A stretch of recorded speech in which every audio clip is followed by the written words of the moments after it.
High above the Venezuelan countryside, the passengers on board a West Caribbean Airways McDonnell Douglas and D-82 grab onto their seats as the plane is buffeted by storms. Suddenly, the aircraft begins to drop, but this is no ordinary turbulence. Their plane is falling out of the sky. Confused and desperate, the pilots struggle to understand what's happening as the plane hurtles downward at over 12,000 feet per minute. They have only seconds to save themselves and the 158 souls on board.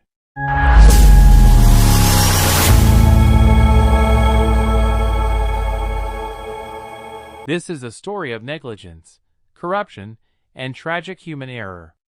This is the story of West Caribbean Airways Flight 708.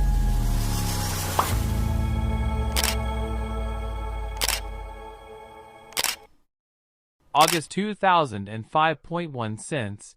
It was a wonderful day near to ending and a warm summer evening.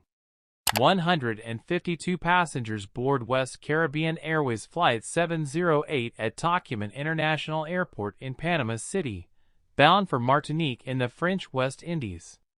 Most of the passengers are French citizens returning home after a vacation in Panama. In the cockpit, 40-year-old Captain Omar Opa and 21-year-old First Officer David Munoz prepare for the journey.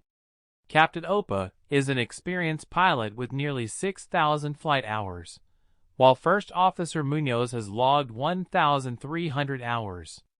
But there's a darker reality behind the scenes. Financial struggles at West Caribbean Airways have left both pilots unpaid for nearly 6 months. To make ends meet, Captain Opa even runs a restaurant on the side. Financial instability has led the airline to cut corners. The pilots haven't received essential training, and recent inspections reveal issues with overworked crews and even an instance of a plane taking off overweight. But the passengers are unaware of these issues. After hours of negotiations over fuel payments, Flight 708 finally departs, nearly 2 hours late. As the plane climbs, the pilots notice thick cloud cover, and the threat of icing looms. To counter this, they activate the anti-icing system, which diverts hot air from the engines to keep ice from forming on the wings and engines. However, this reduces the thrust available for climbing. Soon, their radar shows bands of storms ahead.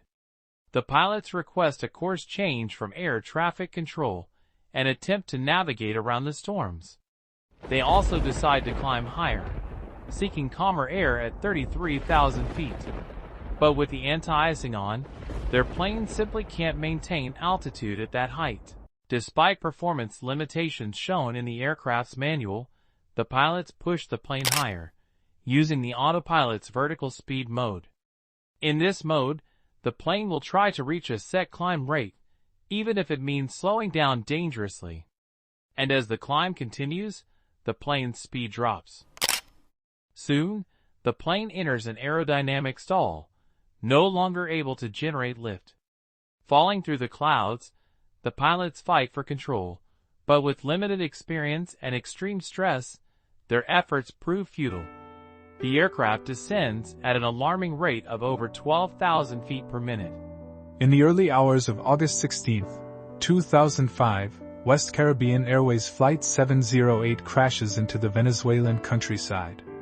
All 160 people on board lose their lives. This tragedy is a reminder of the critical importance of safety and training in aviation.